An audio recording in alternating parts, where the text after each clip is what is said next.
You are now tuned in to the Addicted to Success.com podcast, where geniuses, entrepreneurs, and next level game changers share their juicy little secrets on achieving massive success. This is the advice you wish you heard years ago. Be prepared and take note as we expose the realness and the raw of what it takes to be successful on Addicted to Success.com. Wow. This is a special episode today. I got my good friend, Ben Kelly. You may know him from the Ben James Show. Awesome podcast. What I love about Ben is every time we catch up, every time we have our conversations, at some point somewhere between jokes, a little bit of riffraff, we go into really awesome conversations around what's happening in the social scape and just what's happening in the world at that, you know. And so we've been talking for a little while about interesting things that have been happening lately. And I said to Ben, I'm like, you know what, man, we need to address this. This is something that's really important. You know, I know I speak self-development often. I know Benny talks about entrepreneurship and business and, you know, keeping yourself healthy. But there's also a really important key to keeping your mindset healthy too when it comes to all this and paying attention to what's happening in your environment. So let's go there, man. Wherever we're going. You say we know we need to go into this. We don't need to, but we are. I think it's important. The conversation at hand today is cancel culture, right? And you know, when we say that, it's like, whoa, it can be a broad thing that we can lay down and say, you know, look at what's happening on social media, look at what's happening in politics, look at what's happening with, you know, all these movements that are popping up. But I think more importantly, where is it actually coming from in a human being to want to cancel someone, to say, put an end to them? You know, this isn't something new. This has actually happened throughout history. But I think with social media in the mix and just where we're at right now, it's getting super interesting, and it hasn't kind of reared its head this way before. And like I said to you before this interview, I want to take a centered approach so we can look at both sides, but also use some examples to explore this, and also some tactical things that people can actually start to consider instead of just being reactive to what's happening, actually starting to really take accountability and ownership for how they respond to life. So you mean centristic as far as like we're not left or right? We're not leaning left or right? Well, it could easily go into a conversation of political stuff can get thrown in the mix, and that's fine because I think that's important, and I think we shouldn't shy away from important topics. I do think that there's extremes on both sides, and what I've become wary of, and I admit, I identify more with the right side, more of the conservative, and there's parts of me that are still conservative. And what I did find in that process is that you're only really looking at it from one perspective, if that's the case. And the truth is that if I identify with extreme left or extreme right, then I'm more easily controlled. It may feel like I'm not, but I'm actually more easily controlled by mainstream media, by those in my societal group, if I identify or over-identify with where I stand. What do you think? Look, I think it pays to try to be as centristic as possible. I think being able to look at both sides of the coin and being able to try to be objective, at least. You know, I honestly believe you don't really know a topic unless you can come up with a great rebuttal to your own opinion. Yeah. Right? Yeah. If you can't come up with something from the other side of the coin or another opinion and come up with something that's a very valid argument, I don't believe you actually know a topic. And I think that's a big reason as to why there's so much contrast and conflict with people, is because they're having to pick sides, right? And they're becoming biased to their own opinion. They're going to look to find what they want to be the truth as opposed to what is the truth. And we're seeing that. And I think, you know, it's not so much on the landscape in Australia because, again, like anyone watching this, I think a lot of our sort of following and, like, you know, a lot of our friends are American.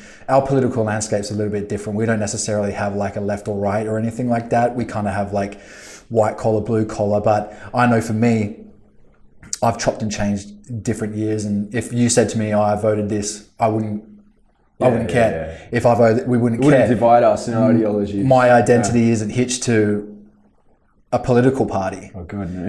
Right? Well, that's a big thing. Is like obviously in the States is like identity politics is like such a massive thing. People heavily identify as one or the other, and I respect and appreciate people that can kind of, like we said, take that sort of centered approach to go and find the uses of both sides of the coin.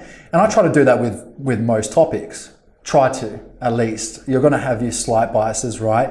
You've got your things that you value a little bit more than others. So every human is on this earth. They can't possibly not try to influence the world in the light or in the way that they think is going to be best suited, right? There's no other way. Everyone they're not going to try and influence in a way that they don't think is best suited.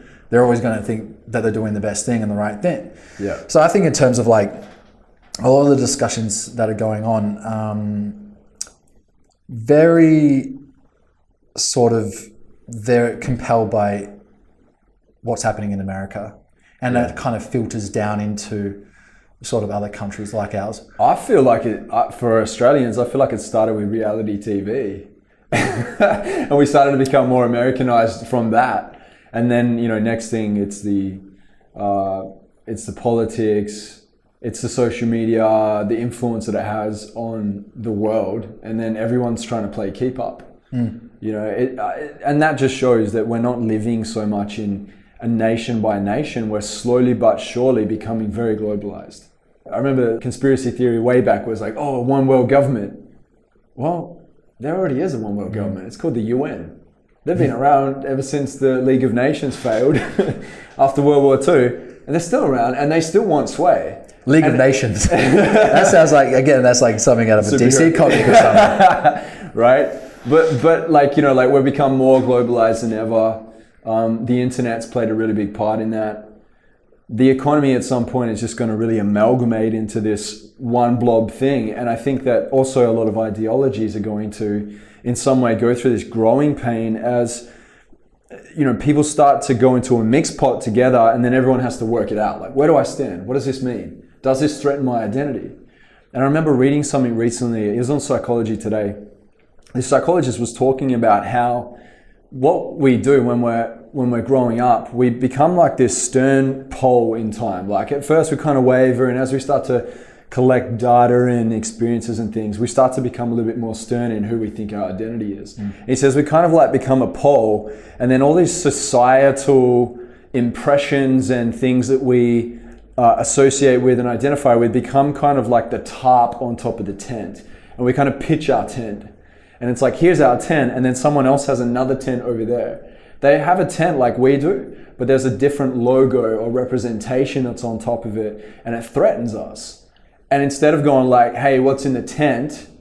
Is this something that actually is something that I could explore? Maybe there's something in the tent. I don't know what's there because I can't see in the tent. But is there something in there that I could explore that I might be able to find use of in here? Like a pragmatic approach would be that, right? Or can I have compassion for that? I don't know yet until I go and actually connect with it. A lot of people don't do that. They see someone's pitched their tent next to me, and now it's a threat. They want to start war. They come and park their tent here, and at times that can be true. Someone also sees you as a threat. Because we need to, instead of saying, hey, let's bring our ideologies up and let's have, this discourse, which I think is so important. I've seen you before. It's going to have to be an important thing in time. People may like just brush it off, or I don't talk about these things, but at some point it's going to really wreak havoc in your world if you don't. I think that's probably the biggest issue is that, and this is probably again why I don't post as much, is I don't trust a majority of people, especially online, their ability to have civil discourse. I really don't. It's not that I have a difficulty with different beliefs. I pose a lot of sort of social commentary questions to my following, and I like to see where they're at. Yeah. And you share what they respond at times too. Yeah. Like you share it and go, oh, I haven't considered this. That's why I wanted to get you on here, because I know that you explore. Well, yeah, no, like for instance, I gave something came up about some sort of transgender topic, and I had people share their thoughts. I had transgender people jump into my DMs, and we had amazing conversations. They shared things in sort of different takes of things that I hadn't taken into consideration. I'm open to having my mind changed. But it depends on the methodology of which people are sharing their points, right? Because that will dictate what their intention is. That will show me what their intention is, right? Yeah. Most people don't want to go into conversations to influence. We're always talking about influence these days. Yeah. But how many people actually want to influence? Influence is having you go from this opinion or thought to this one with least resistance, and having you deciding that you want to make it, not me getting you to make it. Yeah. That's what influence is. That's authentic influence for sure. Well, and it's just like people, and again, like there's a lot of adults are children trapped in adults' bodies with expectations that they can't fulfill. Yeah. And, you know, I don't mind entering into these conversations whatsoever and entertaining people's different opinions. I'm quite happy to be wrong when new relevant information shows up. Yeah. That's the way I build my opinions on things. Either one of my opinions grows strength, it grows stronger, or it gets transformed into one that's more useful, or I feel it more useful. Something might rear its head later on and I might change my opinion again, and I always reserve the right. Yeah. I had one person slide in, and again, it was, I think my following can't understand that I don't entertain sort of shame influencing. It's like, I'm not going to go there. Like, if you're going to influence me, be grounded, bring your opinions to the table, but don't think that I'm likely to change my opinion based on being concerned of whether or not you think I'm a bad person or not.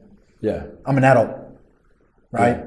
It's like, I'm not going to get my opinion changed because you think I'm a bad person. And I've said to people before that, I've been going, look, I'm just not entertaining you trying to shame influence me. That's not the way I go about things. And I go, I'm not trying to go, because you're insinuating that because I have this opinion that I'm a bad person. And I personally don't feel like I am. And this is the thing. It's like, you don't get to choose whether or not I'm a good person or not. I choose whether or not I'm a good person. Yeah. And if I feel like as though I am, which I feel I am, then I'm not going to be as bothered by what it is that you're trying to do. But again, it's like, how can we have these conversations when it's just about making people wrong for having, you can't change someone's belief system while shitting on them for having it in the first place. And people forget that, right? So it's like, do you actually want to influence, or do you just want to go through life being right? And I think with big groups that are identifying together through whatever, is that they've all felt a level of shame at one point, a feeling of feeling like a less of a person, and now we're seeing it manifested on a big sort of global scale or community scale, where people's individual shame and that over compensating for that sense is now hyper vigilant as far as doing a lot of good. And at one point that was like, it was good things were happening, but now it's starting to get a little overzealous in some retrospects. So well, and man, honestly, you know, I've seen this for a while. I studied a bit of apologetics and a little bit of theology as well, and studying just what's happened throughout history, and you see we were in what we call the postmodern world. The postmodernistic world was, they totally threw truth out. It was like, there's no centered truth, there's no monotheistic absolute truth. Let's throw it out, let's try and do this ourselves. They found at the end of it all, we can't actually do that. We need that in place. You know, some of the deepest questions in the world can only be answered through certain systems and ways of exploring. Otherwise, we just play on the surface, right? And so what we're in now is, it's evolved so rapidly, man. We're in a post-truth world, which means that, you know, people didn't want to do the God thing, the religion thing, and I get it. Like, there's a lot of complicated things that come with that. You know, we talked about that too. I'm agnostic. If anyone's wondering, you know, Joel's... Benny's on the fence. I'm a Christian, but Benny's on the fence. This is the thing why I take quite a centered approach to a lot of things, is because agnostic is like, I believe there's something, I don't know what it is. You're open, but this is good. You're open. Well, I can't disprove or prove either. That's the thing. So and again, that's from a logical, rational standpoint, and that's the place of which I base a lot of my opinions. It's from my character and from a rational standpoint. Again, it's got nothing to do with male or being white or being heterosexual. It's got to do with my character more than anything else, right? Are you sure you're not a white supremacist? Or you got white privilege going on? Are you sure? Look, I'm just oozing with white privilege. So it's just, You know, we'll go into that. But where we're at right now, this is going to be a good conversation. Where we're at right now is we're in a post-truth world. So people aren't... What does that mean? Well, people aren't exactly... That people don't care about... They don't care about truth, they care about... No, it's not that. Emotion. Because they tried that with postmodernism and they found out it didn't work either way. Because when someone says, there is no truth, then you ask them, well, is that a truth statement? If they've made a truth statement and say there is no truth, it has to be grounded on truth and exclusive in order for it to be true. So it automatically collapses on itself. And there's way more things around it that supports the fact that there's truth, right? Now, a lot of what we're shifting into in society is relativism. It's everything's so subjective. And yes, to a certain degree, there are subjective things. But if we're taking this view of subjective reality and not objective reality and actually looking at it for what it is and going, wait a minute, there are some things that actually stand still in the test of time.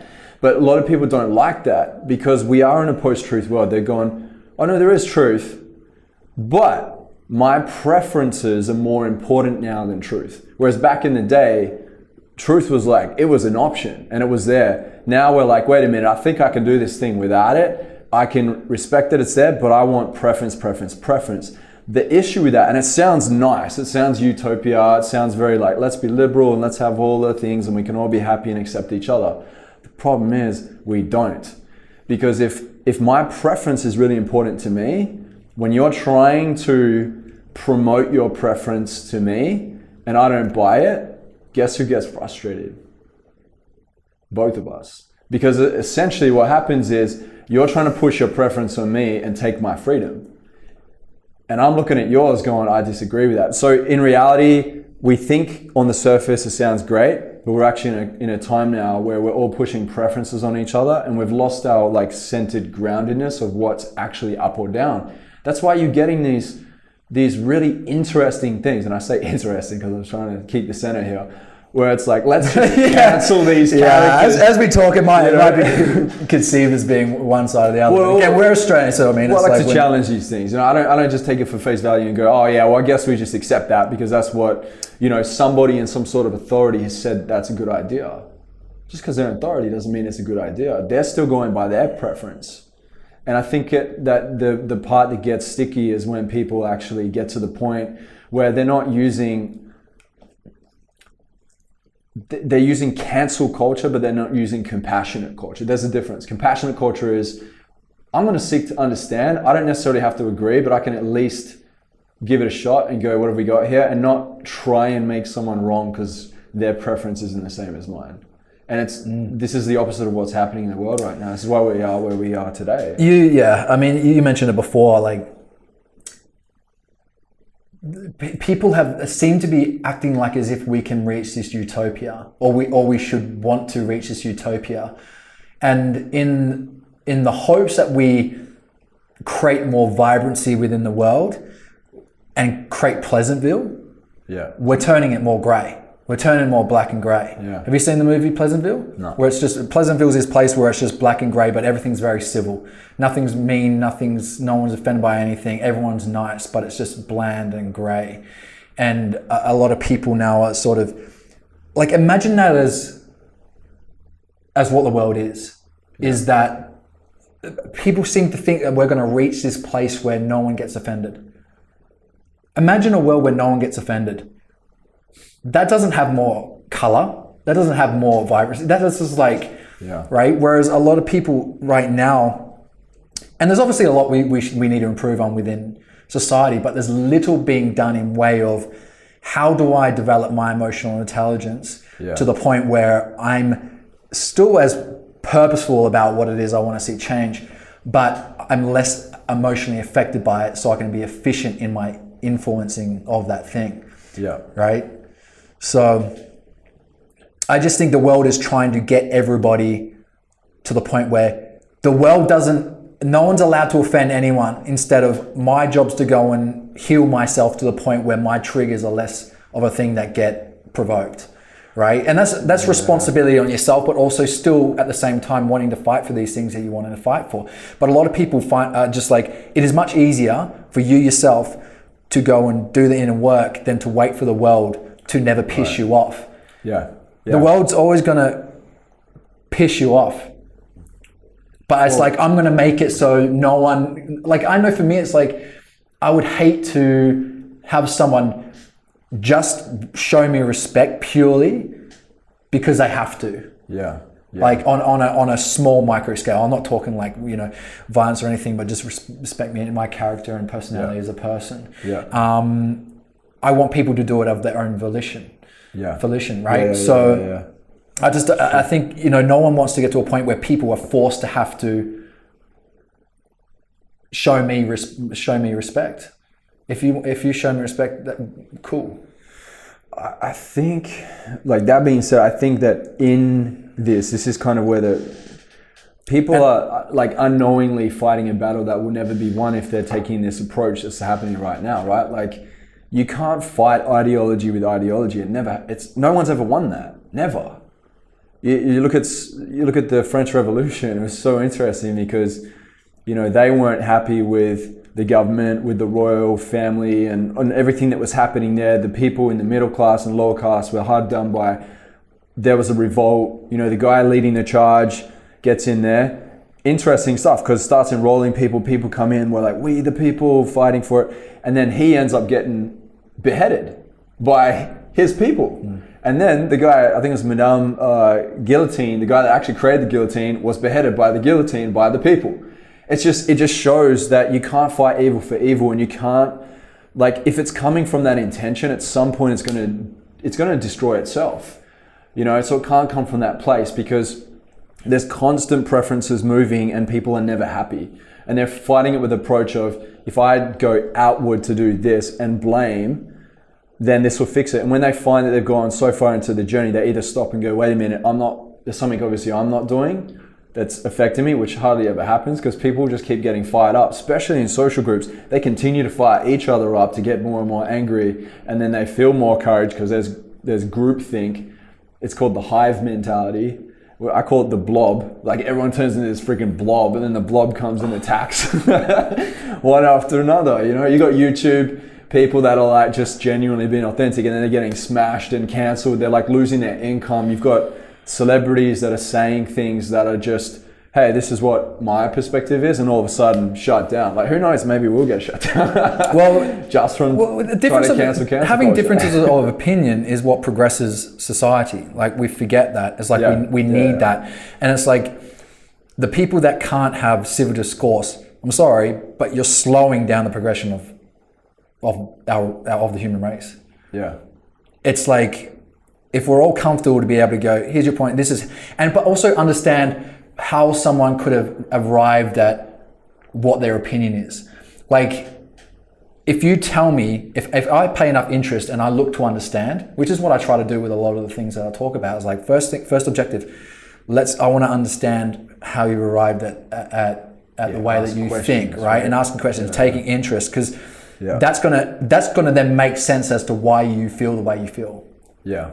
Right? If you can express that to me, I can go, that totally makes sense why you feel that way. Can you give an example of one time where you shared something and then you asked when you got into a conversation? So a lot of times, just when I ask questions on things, they're not here nor there all the time. It's like occasionally, sometimes they are, but posting it just to see what the general sort of consensus is with something that's going on within the world. Yeah. Big one right now is like vaccine. So a lot of people. Yeah, again, like that conversation, and that's hugely, obviously, extremely divisive right now. Yeah. But again, like if everyone takes the time to, like when someone said something or whatever, and I'm like, if I always try to remind myself, if I lived in their shoes and lived their life and experienced everything that they experienced, I would not behave any differently. I would not be any better. I would not, like we assume, if I was in your shoes, I would choose better than what you did. Yeah. Right? And I believe it largely, I believe that there's obviously influence as far as nature, but also nurture. And that's a humbling thing to be able to realize within yourself, is like, while I can sit here on my high moral pedestal, which is what everyone loves to do these days, it's like, I'm the most morally noble, I know how the world is going to be the best. Yeah. I don't claim to think that I do. I based off of my experiences, I have what I've gathered to be the case. But again, I understand my limited perspective. I have a limited perspective. And the more I can gauge and understand why people, I'm able to go and have proper discussions that actually lead to something, that actually lead to a greater understanding. And that's the beautiful thing. And like I share on my Instagram stories, when I have those kind of conversations, how proud I am of my community that we can have those conversations that are really difficult, that you see on the threads, on Instagram threads, that people are just tearing each other apart. And we're sitting there as two adults sharing opinion, by the end of it going, you know what, I think we want the same thing, but the way we think we're going to get there is just slightly different. And that's where people get mixed up and get annoyed, is majority of people want exactly the same thing, but they feel like the way that someone else wants to get there is going to threaten what they value. And again, that's the big thing with, like, if you're talking left or right or whatever, is that everyone has the same values, but one side values one more than the other, and they have values that they value more than the other, and they feel like they're both a threat to what their high values are, when really they all value the same things, but they've got their priorities. And when we look at it and we take a step back and we put the microscope underneath it, everyone wants the same things, and we're getting caught up on how they think we're going to get there. And because they're not having the discussions and people are feeling shamed, and again, look, that plays its hand in, you know, on the political scale as well, when people are like, oh, you're going to vote for Trump, you're a piece of shit, you're a racist, like all these things. And what do you think people do? They shut down. It's like, I'm not even going to talk about this because at the fear of, like, right? Imagine if you're able to go, okay, cool. Like, what is it that you, why would you want to vote for Trump? And typically if someone explained to you, I mean, maybe not in the far reaches of bumfuck the southern states of America, where they're very different. Like, every faction has their extremities. The extreme one way or the other.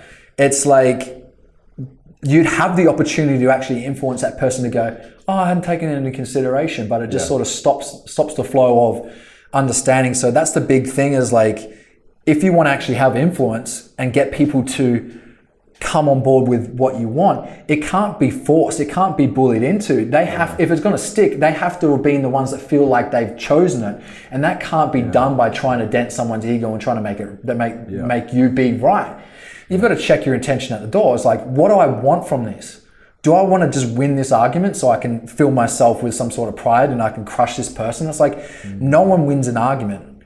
You either make someone feel like they're stupid, or you're the stupid one.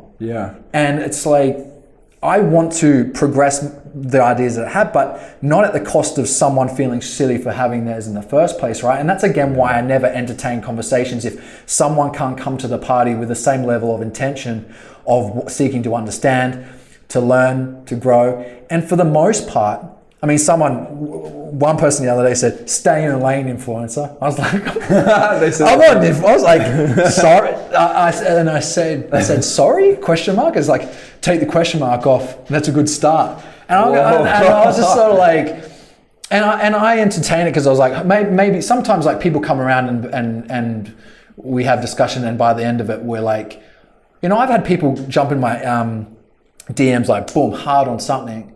And by the end of it, we're like, oh no, you actually like, oh, I appreciate the fact that, you know, that's the way you spoke, and you know, I respect that, and I respect you, and quite fine. And that takes steely resolve and a lot of emotional intelligence to come at it in a grounded place and just remember, you don't understand how someone has built up this opinion, what's led to it, what's led them to being emotional.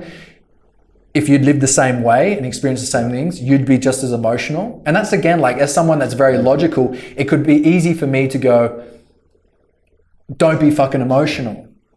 Because it's like, I'll like, obviously I want to get to a place where you're having groundedness, but at the same time, I can't dismiss people's experiences and insinuate that, oh, you should be more grounded or less emotional with what you've experienced in the topic that we're talking about. Just because I can, doesn't mean that I assume that you should be in the same place as if I had lived in your shoes, I'd be able to be as stoic as I am in this situation. And I've got to remember that, right? So,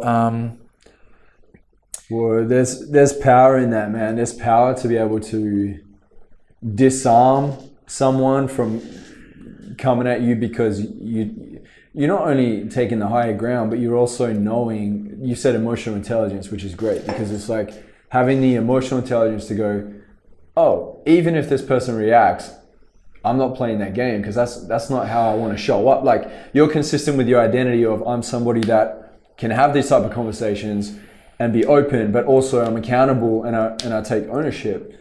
And I think that this is really the crux of where people are going wrong from what I'm seeing. And this is based off me coaching thousands of people over the years, is seeing that this lack of ownership takes place in the hearts of so many people. And it's so easy to blame. It's like I can say, oh, it's that person's fault. Or this person did me wrong. Or, you know, I was hit by the GFC. Or you know, it's because this person's in office. Like, it's so easy to say that. And that's where a lot of this cancellation comes in. And, you know, attacking each side, it's like, well, things are going to play out to a certain degree, how they're going to play out, but how you react to it, that's on you. And we're living in a culture now where I honestly think that we've become more selfish. We've become too comfortable. We haven't had, I was saying this the other day, we haven't had a world war in a long time. I really do believe that if there was a World War III that kicked off, a lot of people would shut up. A lot of people would pull back and stop with the pettiness of certain things. That there would be this sense of, oh, wait a minute, like, we actually need to band together now. Like, we have to put stuff to the side. And I'm not saying that war is the answer. I'm not saying that. That's just a greater, more horrific thing that shadows that and makes you realize how much we're sweating the small stuff at times.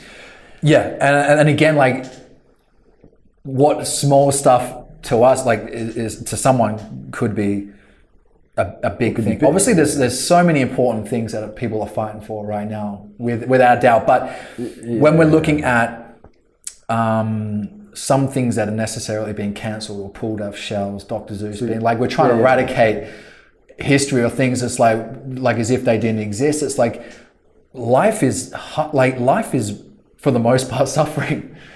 It's like it's largely a big. It's quite a bit of suffering. It's quite a bit, and it's tough and it's difficult.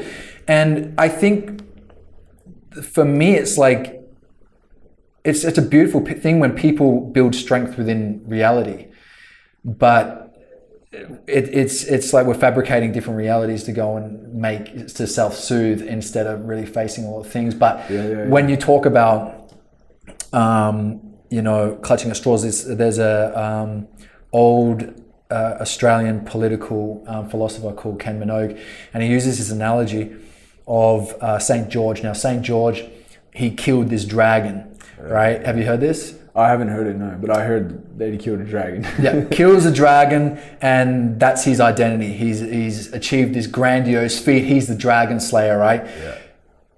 He killed one or two. Not many dragons have gone around, right? So what does he do? What do I do now? I'm the dragon slayer. His identity is hitched as like this big grandiose person that goes and slays these massive dragons. Yeah. So now he starts swinging his sword at smaller and smaller and smaller beasts until there's none at all, and he just starts swinging at fresh air. And that's what we're getting right now, right? And it was the same. It was kind of like the same with the Japanese. The Japanese in that history, they all fought each other for centuries, and once they become united, they had all these samurai that were just bred to just go and fight these battles. That what did they decide? We have to do something, and then they go and try to invade China. Yeah. Right. So I think a lot of what's going on now is we've got a lot of people that have achieved a lot, that have brought on good things, slayed certain big dragons, but now they've so heavily identified with that's what they do within their life that now they're swinging at nothing. And that's why we're seeing a lot of these really kind of like, again, and these are things to us that we think are like, oh, really? Like, right? Yeah. Well, I think in saying that, right, so you've got the people that go, let's just cancel this. I don't like it. My preference is this. I don't want this to be in reality anymore. I want to delete it from the history books. I don't want my kids or any other kids to see it. And it's like, wait a minute, but that doesn't actually stop the fact that it actually happened. And this is what, like, history shapes our world. A lot of people don't read. people even our age, you know, we're like early 30s, going on mid 30s soon. You wouldn't know it. You wouldn't know it. Fountain of youth over here. A lot of people even our age don't look at history. You know, there's so much there that we can learn from. German kids are educated on, like, they're not turning a blind eye to what happened with the Nazis. Like, they know. They fully know. But think about this. That's a great point. The Third Reich, right? You look at someone like Hitler and see the propaganda that was created around that. There was a cancel culture on Jews at the time. It was like the non-Aryans, you know, there was a lot that was going on in that space. And I love what Jordan Peterson said. You might have heard it as well. He says, you know, around that time, World War II, you had the Nazi Party and you have, you know, like all these things that are going on and there's the Holocaust. And then you have, you know, Anne Frank that's there like helping to hide the Jews and so on. And he says, like, a lot of people, when they hear this story, they say, oh yeah, I'd be like Anne Frank. And he says, well, no, because like if you actually look at the numbers and the chance of like what was rolling out, the subliminals of all these things that were happening and how people were identifying and how they were in survival, he says you probably would have been a Nazi soldier. Like you probably would have in some way contributed to the party, whether you liked it or not. Like there was a high chance that do you think that the German soldiers was able to gather how do they think they had the help of the public? The public knew who lived where and where to go find it, but how did they get the public on where the public didn't say, no, this is not a big thing? It was like they struck enough fear into them where the public thought it was a good idea. Yeah.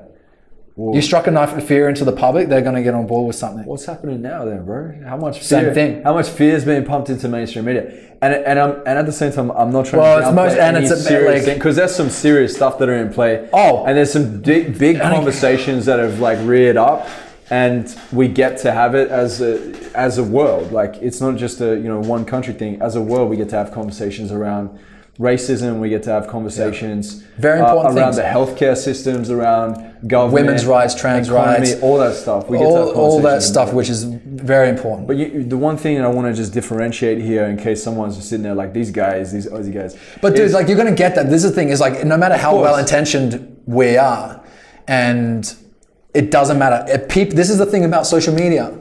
Is people will want to find what they want to be the case, and they will make that the narrative. Yeah. It doesn't matter how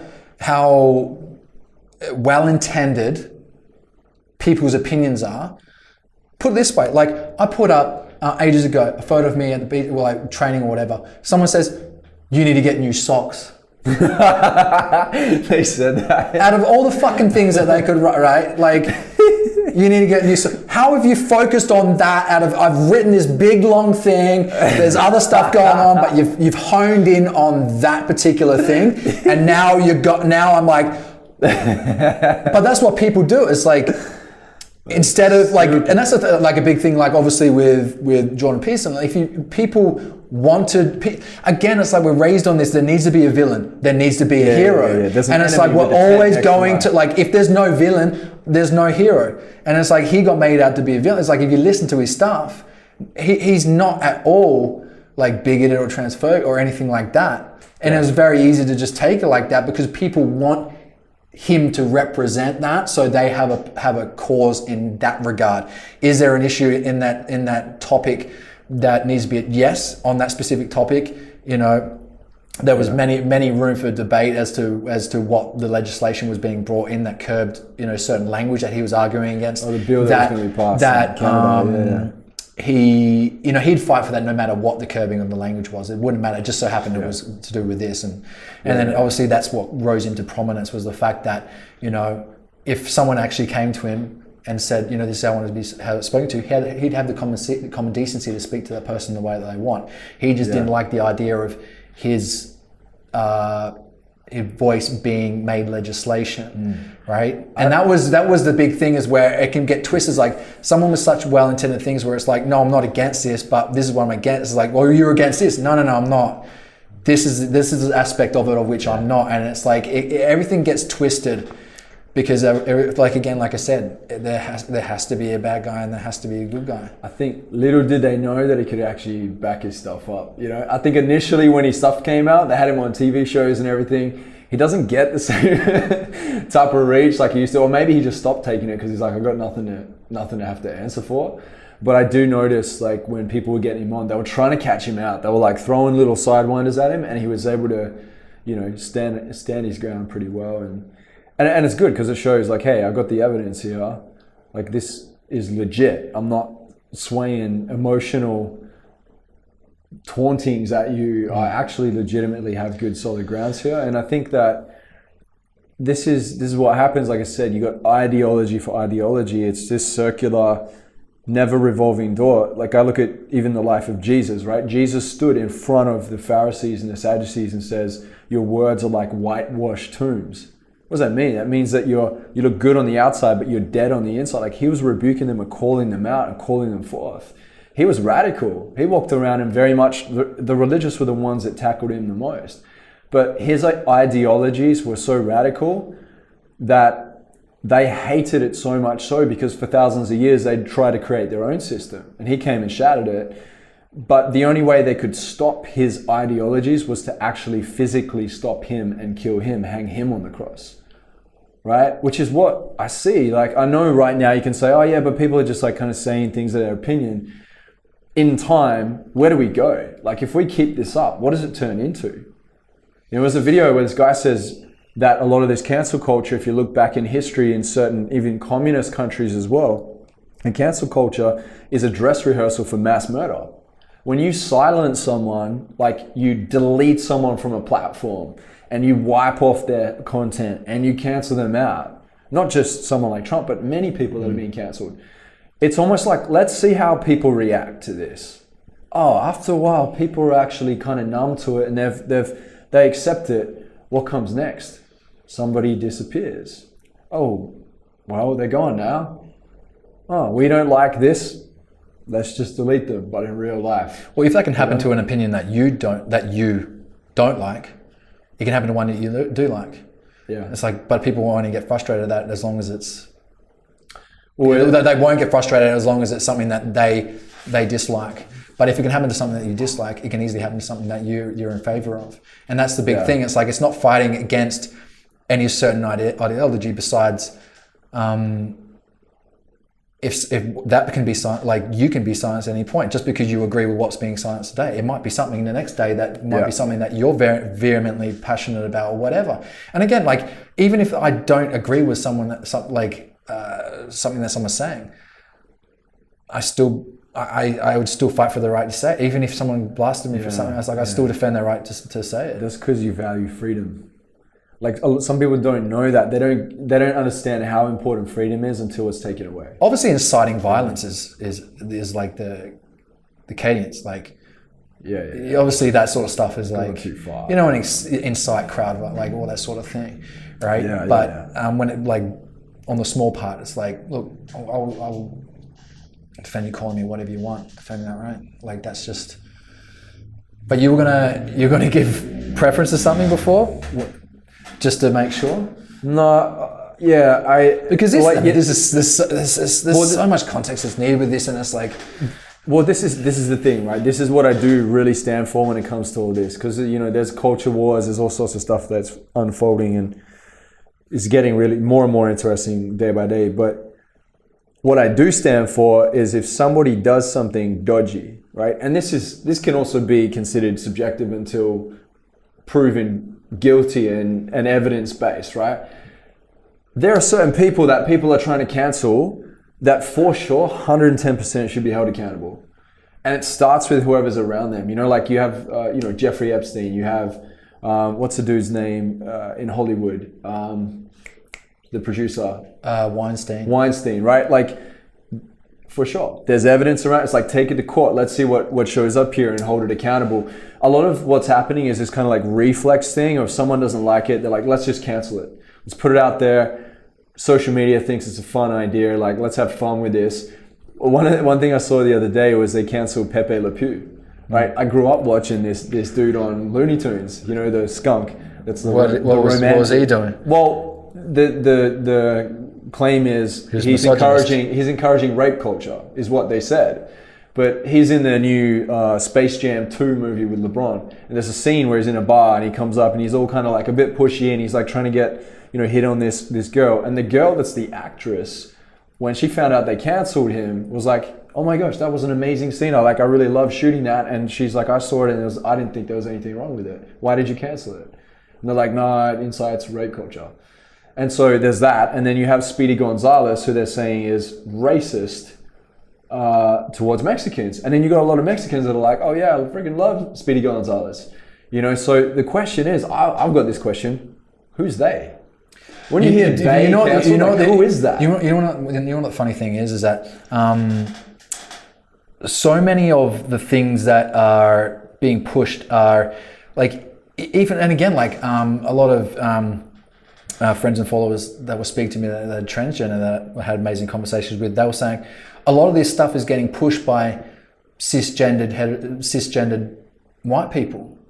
Well, not white people, just cisgendered people. I don't know why. See, I'm so conditioned to be like, tack on the white thing, right, as well. But like, just cisgendered people who aren't even transgender. And they're like, we're not even calling for this to be a thing. And then there'll be some that are, some that aren't. And it's like, and that again is like the thing about the dangers in some parts of identity politics is it's assuming your character and your personality and your ability to think on something that you can't control, like your sexuality or your color. And that's where we saw it when Biden said something like, if you don't vote for me, you're not black. And that's heavily problematic at the fact that you don't have any individuality to go and form your own opinions and use your own brain, that you get lumped into a bracket of a way of thinking based on your sexual preferences or your skin color or anything that's predetermined. And that's a dangerous thing. And we're seeing that massively play out in America. Well, he lost a lot of those votes because of that too. But that was one very clear, and this is the funny thing. Then a lot got you know the funny thing, and again, like half my friends are like, right? I don't want to. This isn't going to be like just go let's there. beat on it, but like, give someone a political party to identify and watch them ignore the things their party does that they vehemently dispute about the opposite party. When you watched people go to town on whatever Trump did and said, I don't like that behavior, when their candidate did something similar or worse, they didn't speak up on it. So are you actually against that behavior or only when it suits you? Right? And the same back the other way. People were going and finding shit about whatever Biden, and then when Trump had done the same thing, they didn't mention that at all. So do you actually do you dislike? It's biased. Do you dislike the behavior, or only when it goes against your agenda and what you want? Right? And I guess like the left kind of consider themselves, and they have this identity where it's like we're more woke, like we're more morally noble, right? Typically on the extreme, on the extremity, and again like on the extreme, like the woke-iverse and all the social justice warriors, right? Is that really quick to condemn the behavior on the other side, but when it was conducted from their representative, they didn't bring up the same level of distaste. They go quiet. Now, so watch. This is the rigidness of people's identity politics in America, is they're willing to turn a blind eye to behaviors that they say are horrible, but only when it's right. And that's going to be hard for a lot of people. And that's on both sides of the coin. That's on both sides of the coin. So as a centrist and an Australian sitting on the outside looking, it's like, hang on a minute. And we've got friends that are very intelligent people, and they were cherry picking. They were cherry picking stuff that they wanted from both sides. Right? It's like, well, each other. He's just done the same thing. Why aren't you? Right? So it's just that's the thing that happens when you're so heavily dialed into one thing, is that again, so someone that's sitting on the outside, we can't vote. Whatever, right? We can look on the outside and watch the actual shit fight go on and the circus happen and be like, we can be less emotionally attached and more objective about what's happening. I see what that side is doing and what they want. love it, see what that's plausible. I get how that has benefit, and go from both sides and see, I see how benefit. I see how both sides don't, and have that centristic point of view. But it's so interesting to watch people so heavily, and again, because we're outside of it, we're not heavily within it. We're not going to be able to understand. But as an observer, I found it really interesting that when someone was heavily identified with one party or the other, that they became very blind to their own objective bias very fast. And and some of them are very intelligent people. Bro, I'm telling you, man, this is going to be a bigger problem. It really is, because like I said, everyone's going by preference now. There's no truth. There's no center grounding. It's gone. It's my truth. This is my truth. I want to speak into that, bro. This is my truth. It's like my truth. Well, the sky is red. So this is no, it's not. It's my truth. Check this out. Don't gaslight me. I say this. Everything's gaslighting these days as well. It is. It's like the new fancy trend word when people don't like something. Oh, I go gaslight. It's true. When someone learns a new word, they use it like all the time. They spiritual bypass, dude. It's like this. Funny enough, dude, in the spiritual, like in the personal development and life coaching world, gaslighting is rife. Oh, big time, man. Yeah. Because they got more to work with, and they get. Well, because they got clever words, and they've done some work, and they can and some people can manipulate really easy, and just be like, well, this is your problem. Yeah. Like, and we've spoken. We've got a little bit of a gripe sometimes with like the whole industry and the incongruency with I'm in the center of it. I see it going on. This is what I say to my students, because we have this conversation. You know how you just said, it's my truth. It's my truth. There's a big push. People use that as a more, I think more specifically in the New Age space. And New Age can be a mixed pot of many things. Mysticism, Buddhism, Confucianism. But I'm not saying that it's identified with one system. It's literally a mixed pot, and people are picking and choosing certain things they're leaning into. And so I love exploring that with people and challenging and going, cool, let's sit in that. Like, what you come across? The thing that I struggle with the most is seeing how you can have cohesiveness with like 20 different belief systems in play. It kind of like collapses on itself, and it doesn't make sense when you look at it. It's like, what's the narrative here? And we don't end up anywhere. We're just running in circles.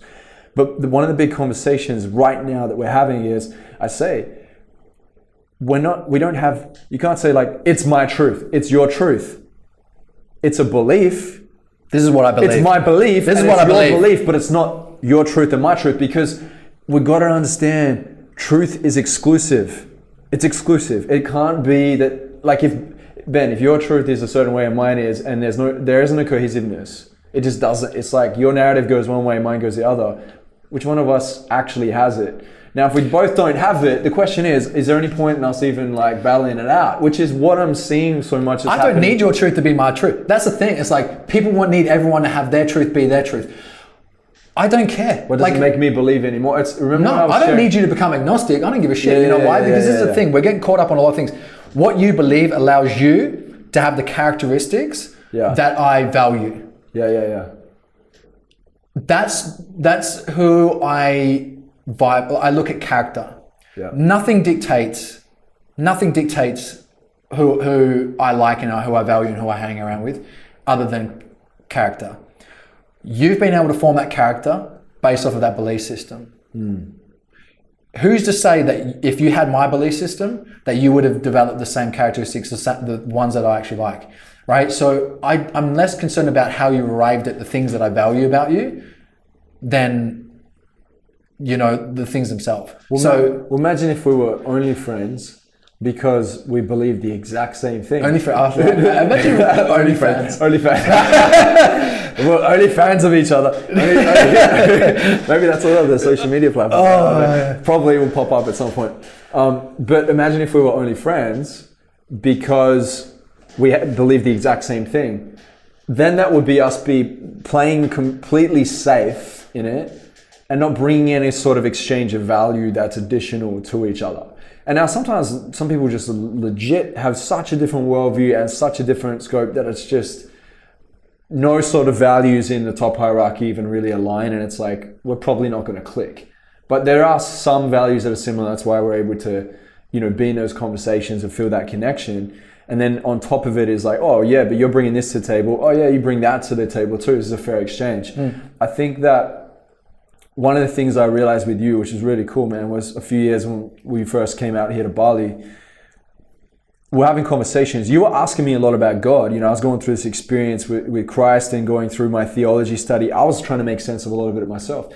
And you would ask questions about, you know, religion, and you'd ask questions about death and creation and all these things. And at the end of it, you were kind of like, oh, cool. And you got to a point where what was really cool was I also felt in myself when we had the conversation was, man, I feel really good in my belief because I didn't need Ben to agree with me in order for me to feel like I believe more. And I think that's what we get to do. Like it was valid. Like it was more valid it wasn't any more valid if I believed it.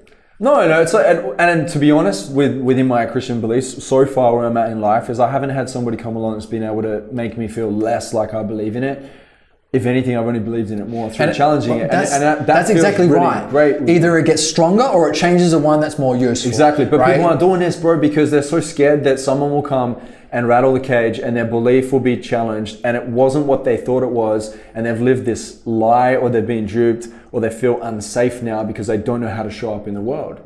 And I think a big piece of this is going, am I still okay if I know how to show up in the world, even if I don't know all the answers? And I think that like this comes down to that certainty piece where people, it's like that question that I was talking with Bob Proctor and we're having this conversation, and I was like, did you feel like you were, you know, really very connected and had clarity with what you're doing? And he says, Joel, I'm going to be honest with you, I've never 100% believed something before I did it. He said, maybe I 50% believed it, but I was open to going, I'm a student when I step in, and I'll build my belief along the way. And I think a lot of people don't want to get into this sitting down and breaking bread and having communion because they're scared that something may be revealed that shows that they, and maybe they're telling themselves this through I'm not good enough, is that I've been less than in this. You know, and obviously there's a lot of structures that are built around it of like, I'm accepted in this group, this is my tent. These people have always been the enemy. If I admit that they're not the enemy anymore because I've found the understanding there, that what am I going to do with this tent here that I've been living in for so long? Would they reject me? Like there's so much that's in this, man. It's insane. And a lot of this obviously can form itself from childhood as well. You know, like you've done work around your mom and your dad. You know, and obviously all of us have fragments and things we can continue to work through. But I think that a lot of like when people suppress and disregard the work that can be done around that childhood healing, a lot of times they project into the current space, and you've got a mixed pot of shame, guilt, anger, frustration, sadness, hatred, fear projected into the space. And this is the thing that's fueling it. You can see there's a darkness in a lot of movements that are pushing, and there's a saying Maria says, she says, good intention, poor performance.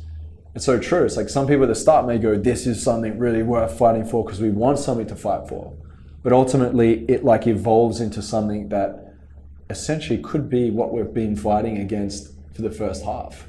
And this is what my big concern is what's happening in culture right now. It's again, like we said at the beginning, it's a mass manifestation of internalized shame, segmented into certain groups. Yeah. And I think the biggest issue is not that we, again, like I said, is not that we have differences. It's the methodology of which we conduct ourselves within those difference of opinions that are slowing us down, that are slowing these things getting done. Like, again, civil discourse is something that most people don't understand. But if you want to actually progress the world forward and humanity, that's one thing you have to develop. You have to. Otherwise, your intention is, I'm just going to be right. It's like, good luck getting people to come to see your point of view when all you do is try and shit on them for having it. Yeah.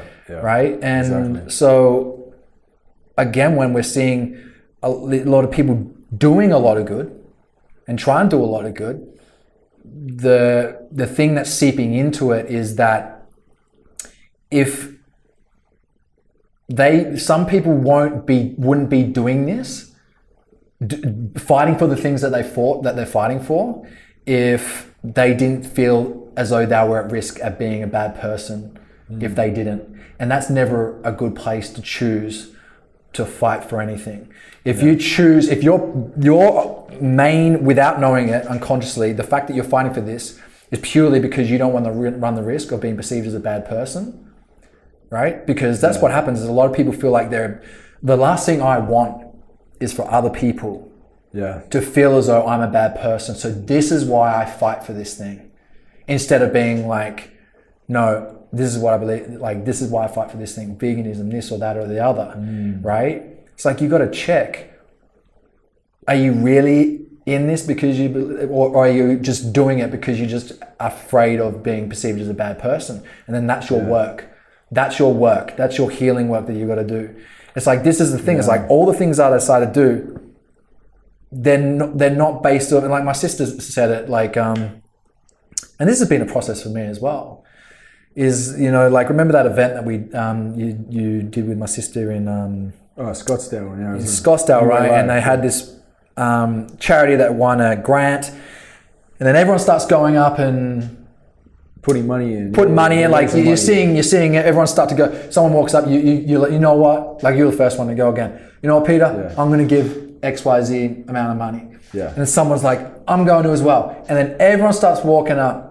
Everyone starts walking up. And you know who sat in the chair? You. Me. Not moving, right? And in my head, I'm sitting there and I'm like, what if people think I'm a bad person and they're seeing me sit here right now? They're going to think I don't care. They're going to think I'm horrible. They're going to think I'm all these things.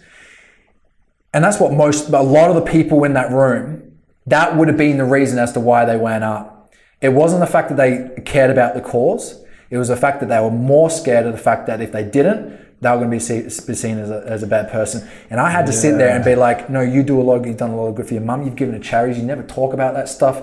You give off, like, all these things, right? And it's like, it just wasn't something that I was called to. And it didn't threaten whether or not I was a good person or not. And when you have that base, you're able to go and clearly navigate your life in a way where it's based off of what do I think is most useful, more than my priority being, I'm doing this because I'm fearful of being perceived as a bad person. Now, the more that we continue this cancelling of all these things, and again, like you mentioned, like, we live in a society where you're guilty until proven innocent, instead of innocent until proven guilty.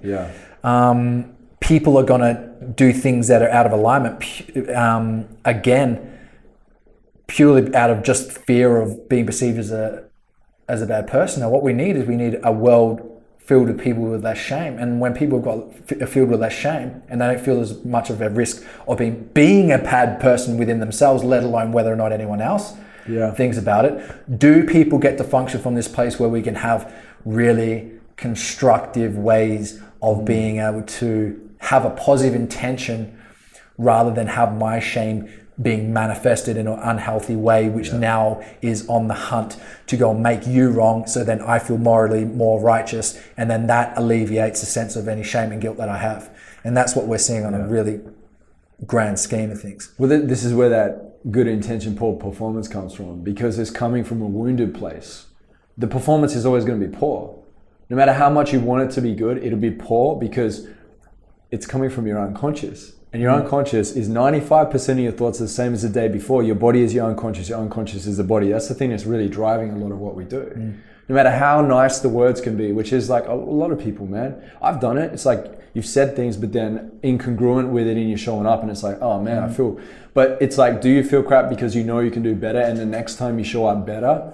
Or do you just keep showing up like crap and you're not going to work on yourself and admit, right? And this is where this projection comes into play.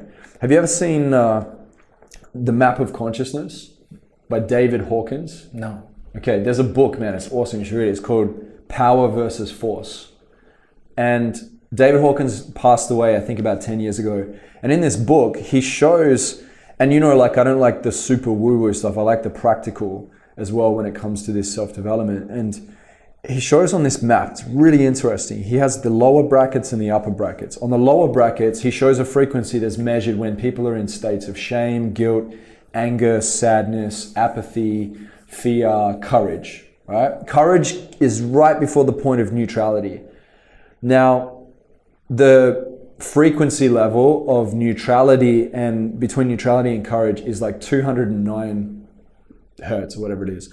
And then like shame and guilt are like 20 hertz. It's the worst that you can hold in your body in a way of frequency, the shame and the guilt is the one that consumes you the most, right? And because it shifts your worldview into this really dark worldview. That's where a lot of people that can become very, very depressed and very sad and very hurt are in that place.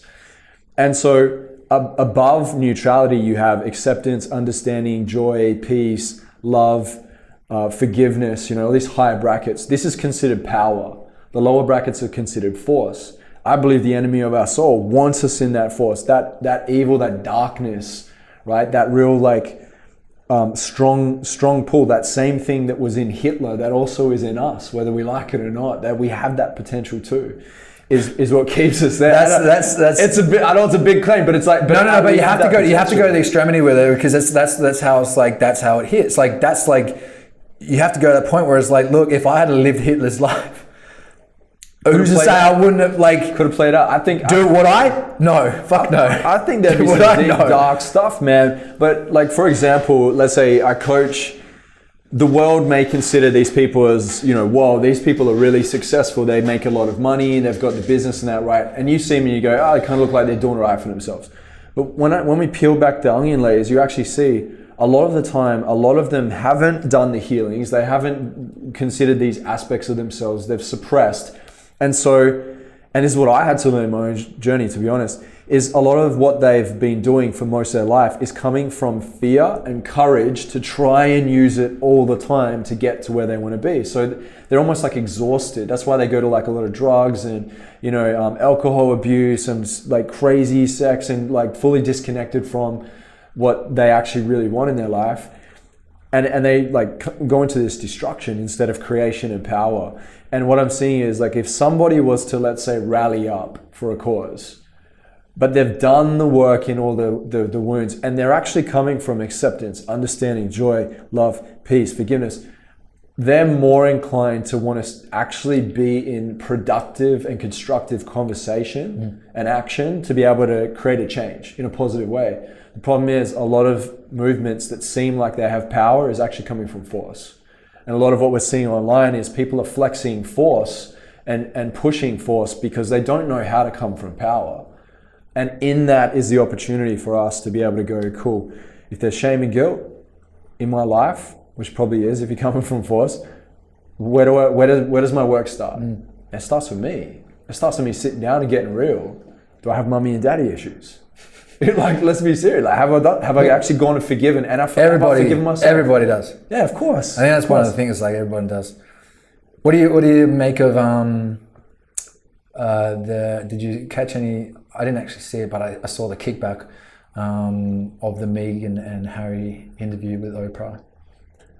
I saw snippets. I saw little snippets, but more so the reactions, which I found really interesting.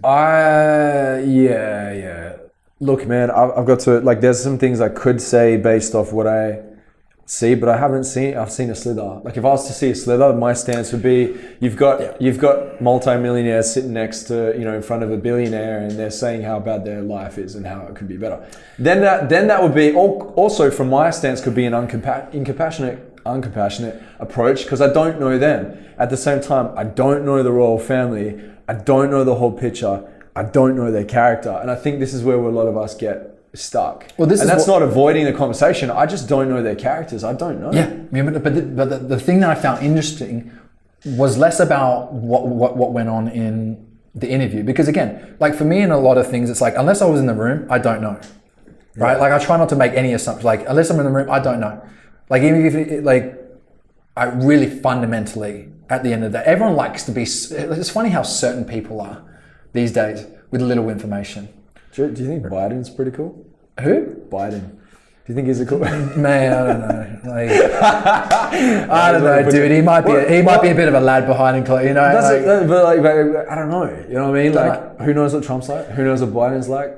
Who knows? The thing that I found interesting was like, and I think this is what goes back to like even people's relationship with celebrity and fame and success, and how it is shown that their perspective of it is so unhealthy when you see someone, celebrity, well off, rich, saying that they've felt suicidal right?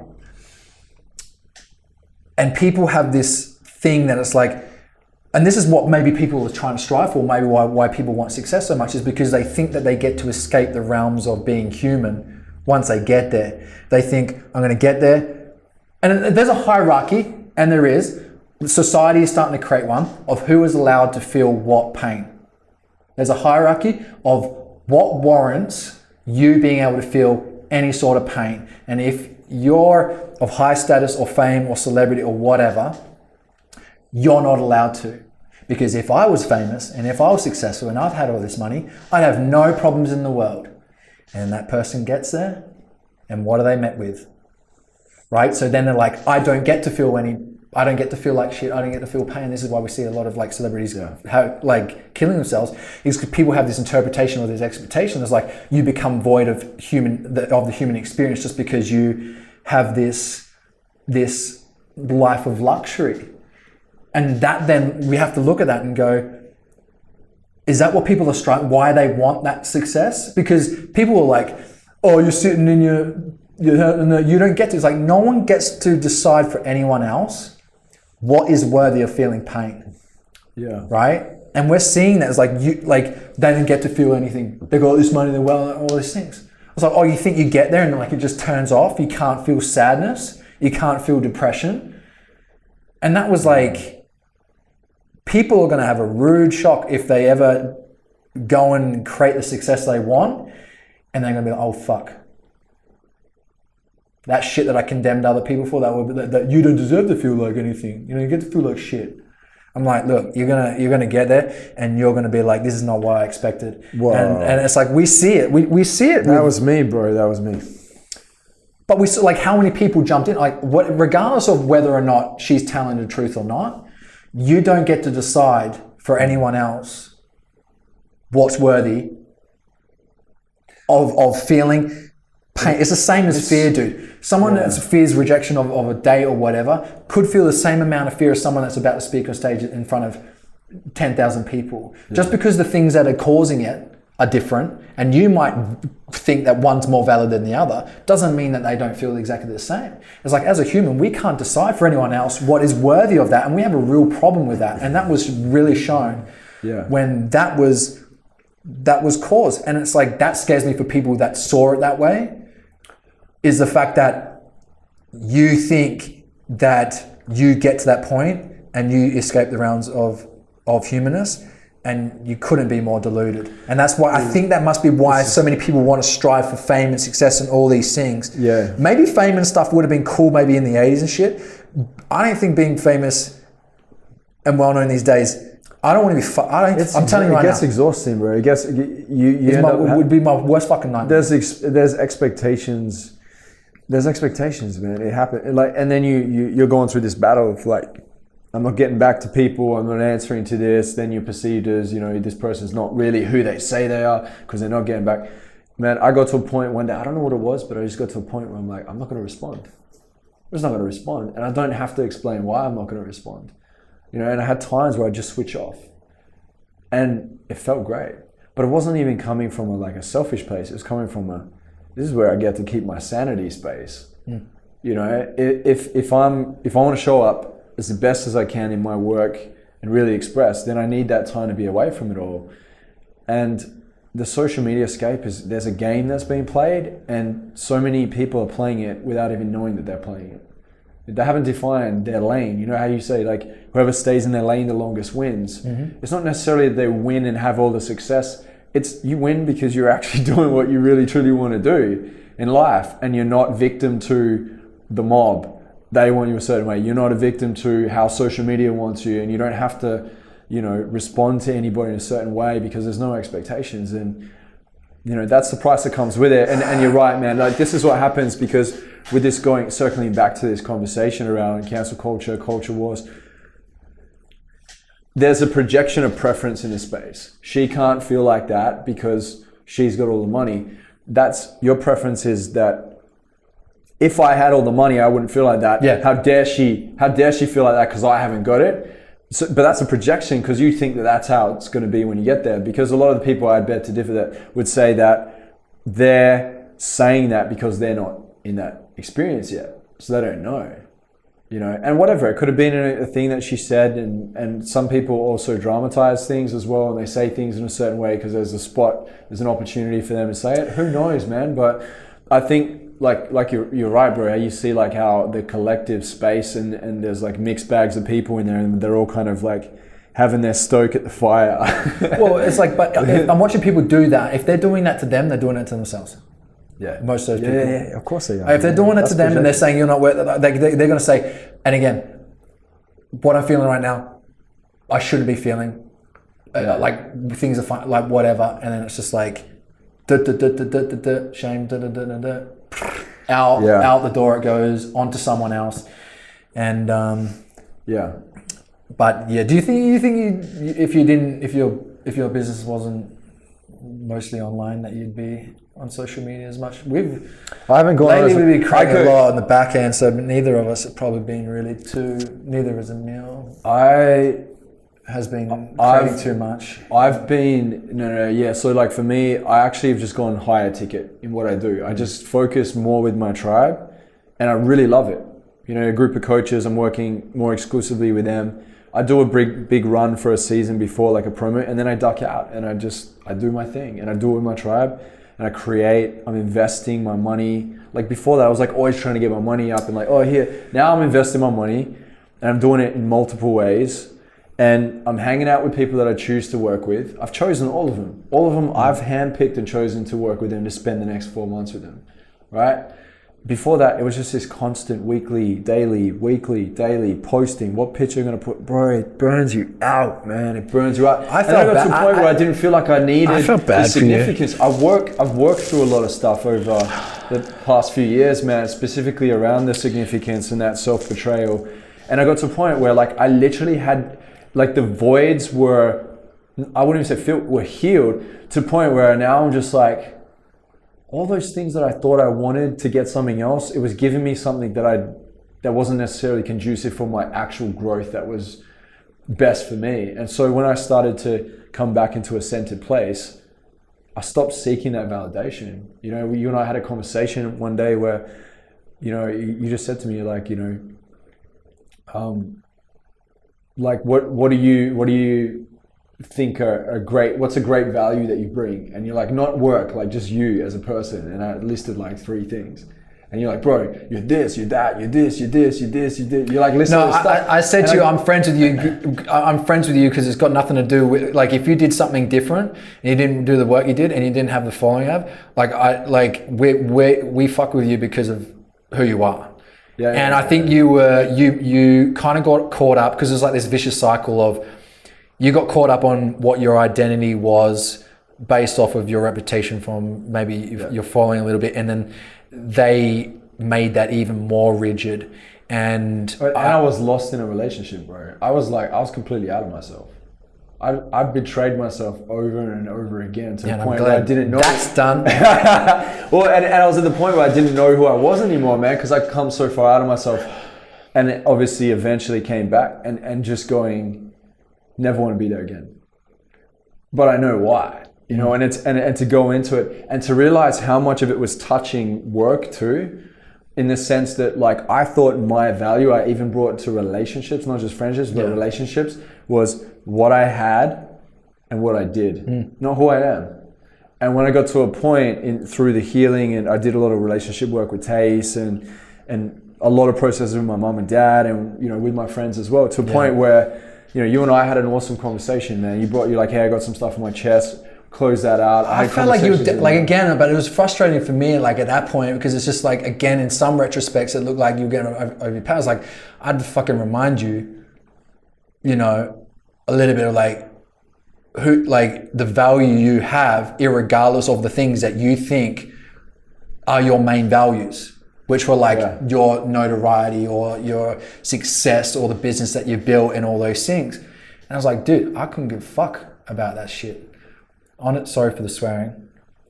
I got told that it sounds cooler when it's like an American saying, why does it sound cooler when it's Australian? Okay, I don't know about that. You just I was like, I don't know. But I was like, because it looked like you were kind of getting sucked into a prison that was getting created from what you felt like you needed to be for for all the other people. And it was like becoming even more rigid and more boxed in. And I was like, dude, I think I said to you one time, I was like, you're a better person offline than you are online. Yeah. I said, it's like the fucking value you bring offline is way better than the shit that you put online. Yeah. And that's not me being rude. Yeah. That's not me trying to diss on your on what the fuck you put out there, but just like knowing you as a person. Yeah. High character, bring a lot to the table, good to be around, like fun, like have great values, all those things that should be the most important things. You had all them, but you didn't. I didn't necessarily feel like you felt like they were enough to invite a lot of the good into your life, and you had to keep up appearances of that for all the people.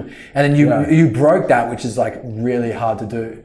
Because people get stuck in that social media identity their whole life now. They will, and like you broke it, and that was impressive.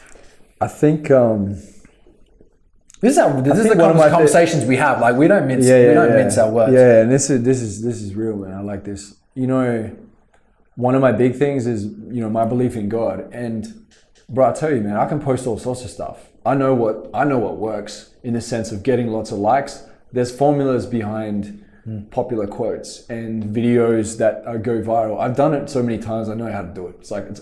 And then it's interesting because you can look and go after your dreams. You can do it. It's hot topics. Oh my God, I needed to hear this today. Yeah. It's like so Jay Shetty posts. I just went to the toilet and someone's like, oh my God, I needed to hear that today. Well, there's a difference between this is what I was saying about like popular and then what's actually really on your heart and your mind. And it's scary, man. It's scary to share what's actually really on your heart and mind if you've been in the practice of caring so much what people think.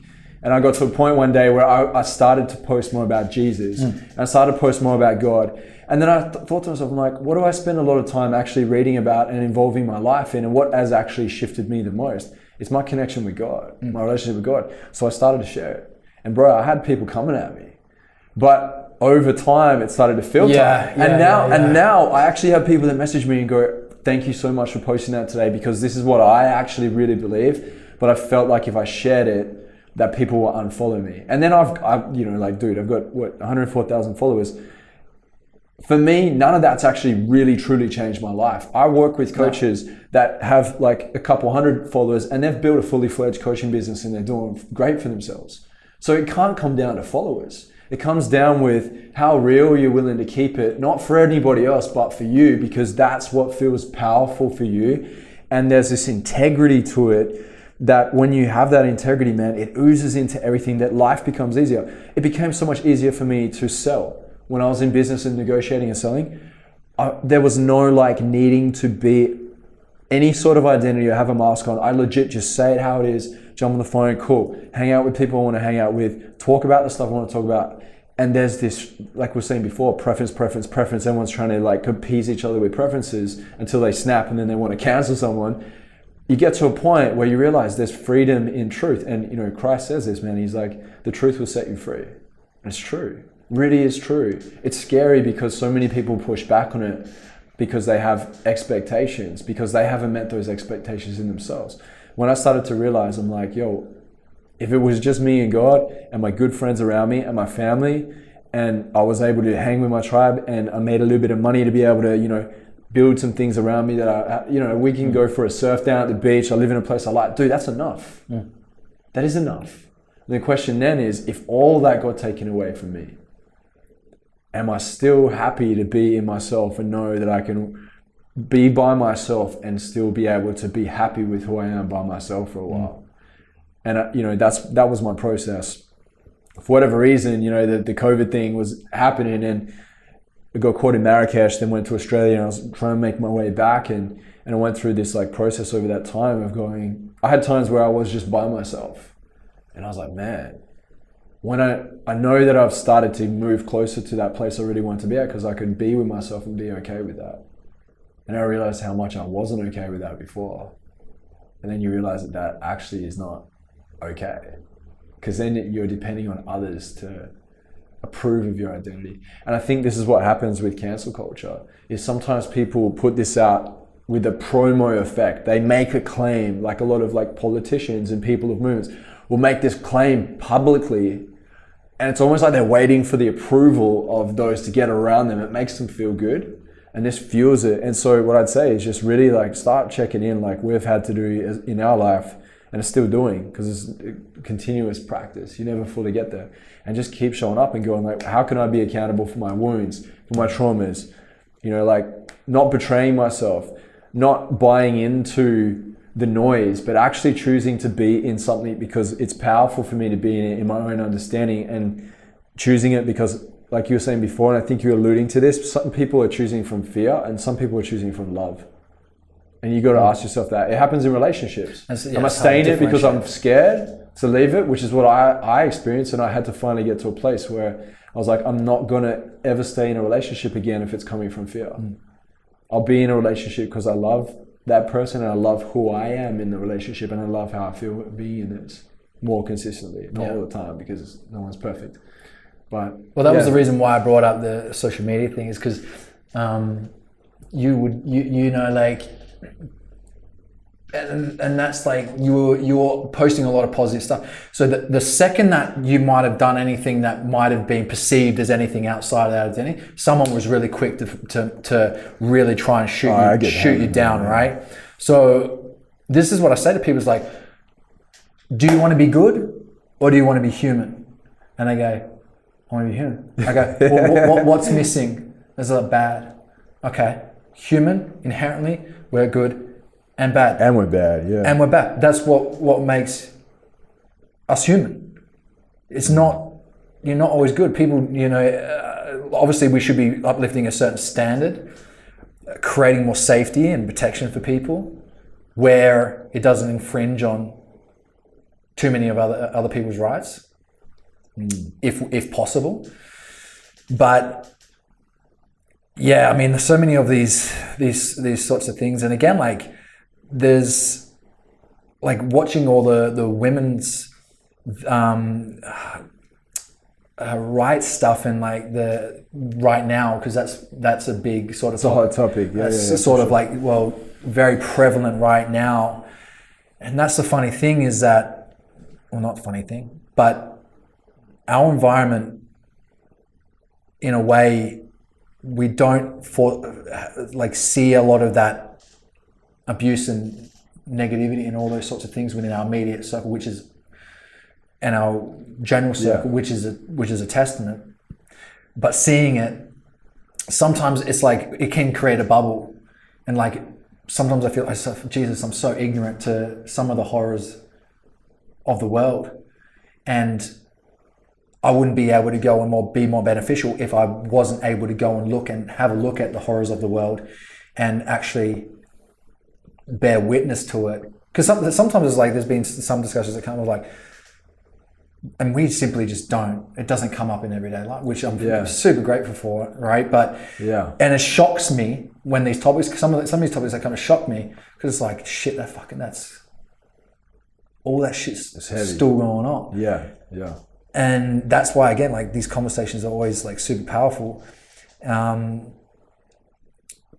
to be able to bring light. And again, like, being able to allow people to be wrong, and like seeing all these stories that are being brought to light have been super useful for me to be able to be more educated on a topic that's not maybe super prevalent within my inner circle, right? And actually have a bit more of a broader scope of the rest of the world. And that's where, you know, having people share these quite difficult experiences allows people that maybe not experience it to be able to empathize and have compassion and look to understand where some people that might not be experienced go, that doesn't happen, to being ridiculous or whatever.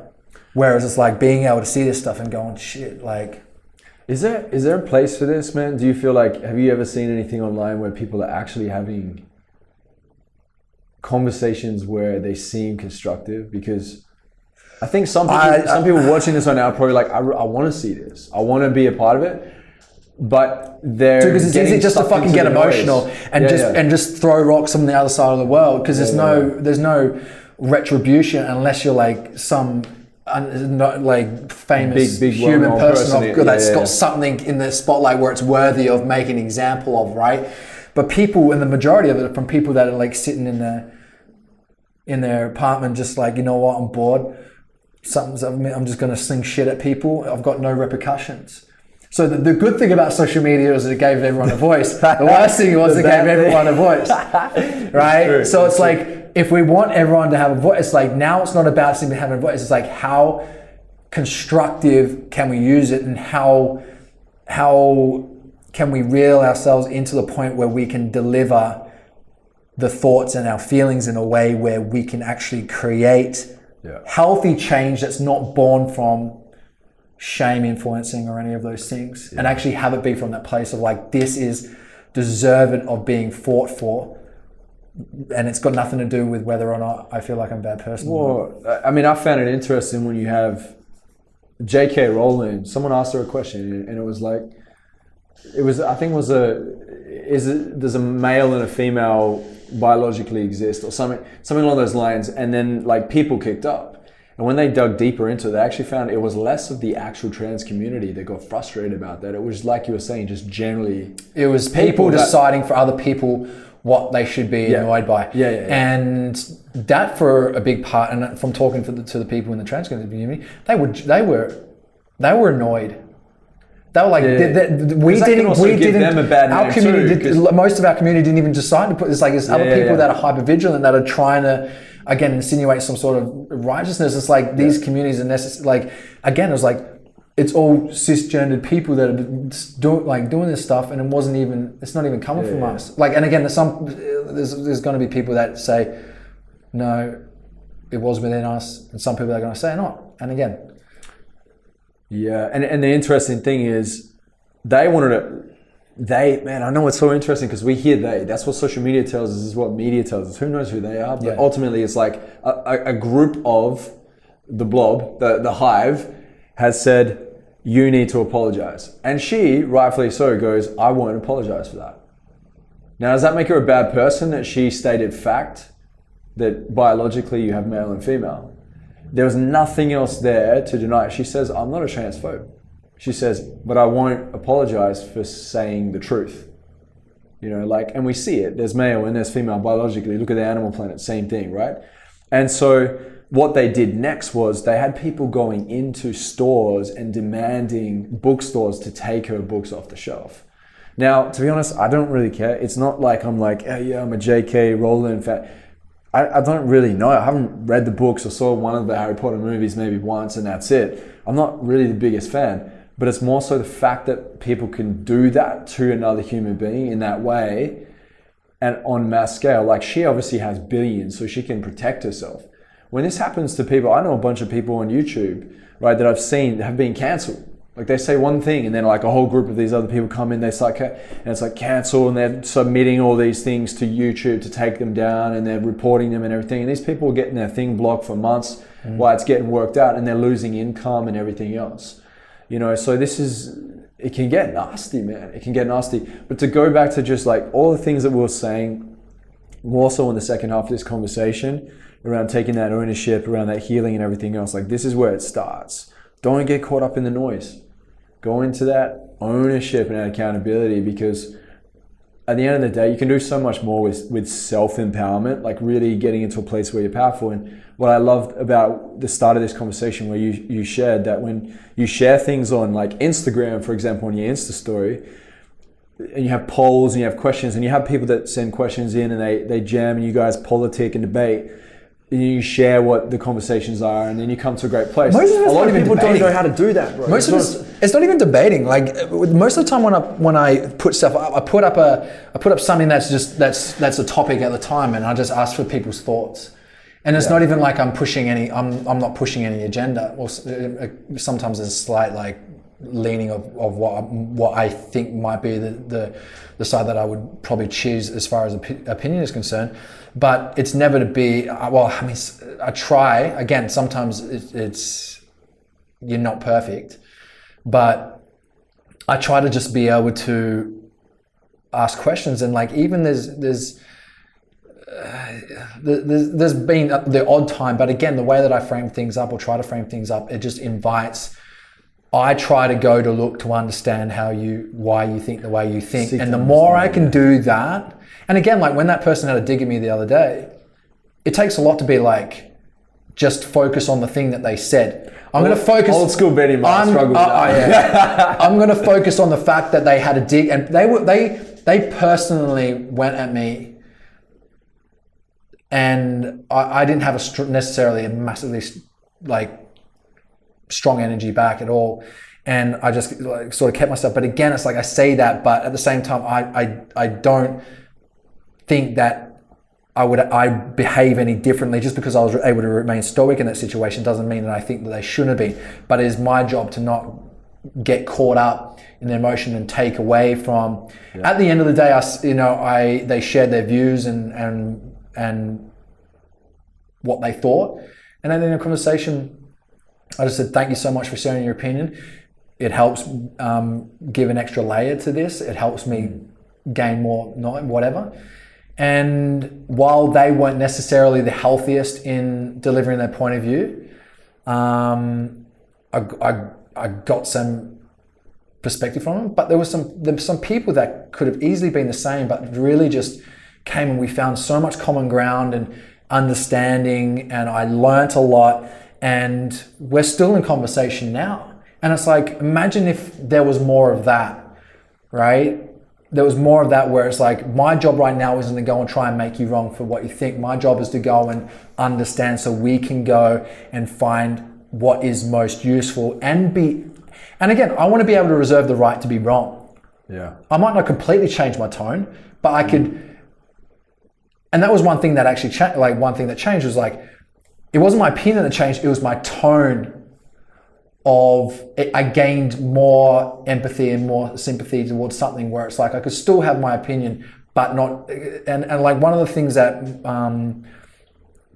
I think people have a hard time with the right in particular is the fact that they tell the truth from a rational standpoint a lot of time, but they lack empathy and they lack compassion. Yeah. It's like my mentor David T.S. Wood, he said, tell the truth all the time with compassion. When you tell the truth without compassion, it's like you're being an asshole. When you're just trying to be compassionate without telling the truth, that's not good at the same time, right? So the big thing is like, okay, I can still tell the truth, but like, how can I gather more in a way where I can tell it with more compassion and I can tell it with more empathy, where it's not received as you're an idiot for this and that. And by the way, some people out there online are idiots. They're looking for a blue. Some people are idiots, but just because you're stupid doesn't make you a bad person. You know what I mean? And also there's a big difference between being offended and disagreeing. Yeah. There's so many things that people decide to be offended with, like where it's like you don't necessarily need to be offended by it. Like you can just disagree with it.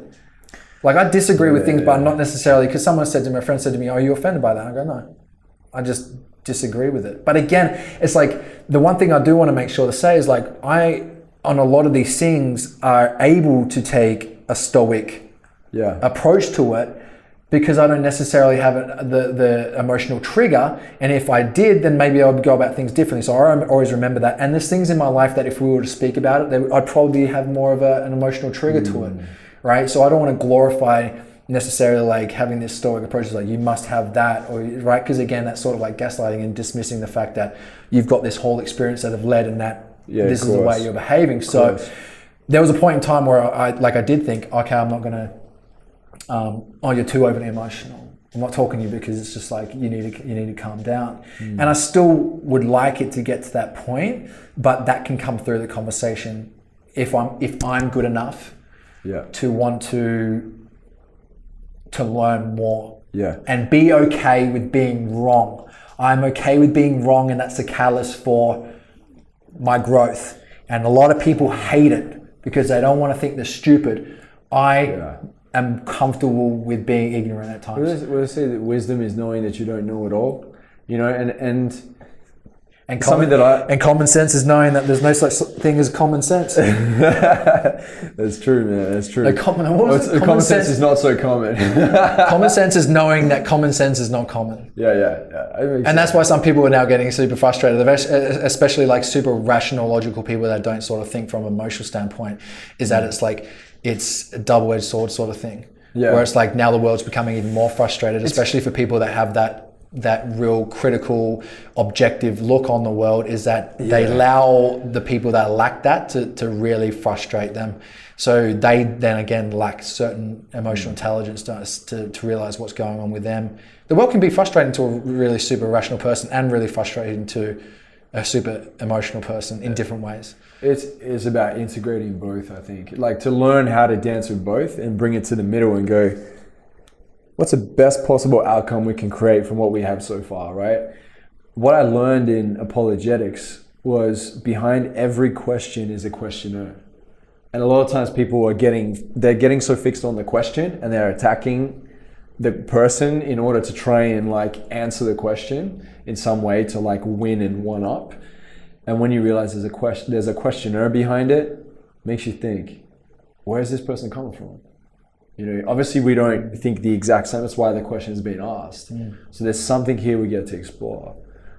That was a huge thing for me, man. Talking with people of all different belief systems. When I was like, especially at the start, like you go through stages, just like real gung-ho, and then start to kind of find your own like I had waverings. I was coming in and out of it and like going off track, coming back in, and now like finding a good center point. And you go, okay, like I know where I'm at, but I also can sit comfortably in a space where I love this like forward living life of going, hey, I'm going to test what I believe is true in my beliefs of like, hey, I'm really feeling like I'm onto something that's clicking and I can see it and I'm like, this is good principle. I want to test it to the nth degree with confidence that, hey, if this ends up being something that's not in truth to me and it's not this hard, rock solid thing, then what else is there? What else have we got? Let's have a look. And I think that a lot of people, they don't understand the fact that in order to be able to know something is solid, you need to like test it like iron for iron. You know, to temper iron means to heat it and to bash it in, like to really temper it to see if the quality is there. And you know, I teach the 8 categories of life in the vision process. I'm like, yo, I want to go into each one and go test. Do I really know about money and investing money and making the most of my money? Do I know that yet? Or is there more to learn? Okay, yeah, there is for sure. You know, what about my spiritual beliefs? Where am I at with that? What about relationships? You know, you're in a relationship too, bro. It's like that's like the dojo for life. It's like a squeaky clean mirror that reflects back so much. Yeah, practically, like I was saying to someone asked me the other day, like, how are you doing with that? And I was like, yeah, look, I'm good practically with some like the logic of things. And it's like, but like implementing is like a whole different kettle of fish, especially when it comes to like relationship stuff. Yeah, we'll say that for another episode. Oh yeah, that's a loaded question as well. But yeah, I think the biggest thing just with a lot of this stuff is just, again, how do we get to a point where we share our views in a way where it's more constructive? I think that's probably the biggest issue. I don't think the biggest issue is the difference of opinions. I think it's just the methodology of which things are getting portrayed. Not letting people have redemption or not allowing people the right to be comfortable being wrong, and changing their mind and changing their tone and keeping people stuck in a time zone where they've been able to grow and sticking them there. And that's obviously the big thing. So we've all got a lot to learn, but it's just like, again, like being able to share the things that you share with a level of compassion and understanding is, again, like the most fundamental thing. And do we see it a lot online? No. Do we see it a lot in the world? No. Do we see it with how it's portrayed with slavery? No. Do we see it with how uncompassionate people are towards women and the issues that they face within society and how men's roles are played within? No. Like, it's like we all can do better and should strive to do better, but we've got a long way to go when it comes to progressing society in a healthy way. I think we're definitely not short of an opinion, but we're just really not effective at having civil discourse. And that's that's the big thing that I kind of want to share from this, is just like, imagine a world which is like people can have a different opinion, but like the discourse was civil and people can still value and respect each other in a way that helps progress ideas forward quicker. Learning to live with love and respect in a divided world. Because that's essentially what it is. Like, it is, like, whether we like it or not, whatever the society structures are, whatever's going on, man, there's definitely a lot of stuff going on in the background. And I think a lot of people fall for the propaganda that's at play, and it's creating division, and it's like people are stepping into it. I'm seeing it like, no. We're better over here. Let's come back here. It takes a lot not to bite. It takes a lot not to bite, dude. Like, I tell you right now, there's so many times I see shit online, I'm like, I feel it in my body. Like, I fundamentally disagree. Couldn't disagree more. And I have to check in. And I'm like, are you in a place to enter into this in a way with a positive intent? What would be your intention of going into it and writing what you're about to write? Right, I have to check in. Have you ever written something and then just deleted it all? Bro. Novels, and just delete it. And it's just like, and again, by the time I've gotten through it, I'm like, dude, some things I do because I think it's like I want to offer the opportunity to speak about things.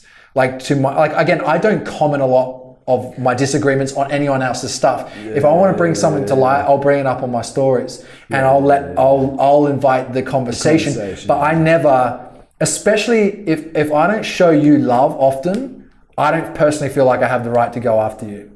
Yeah.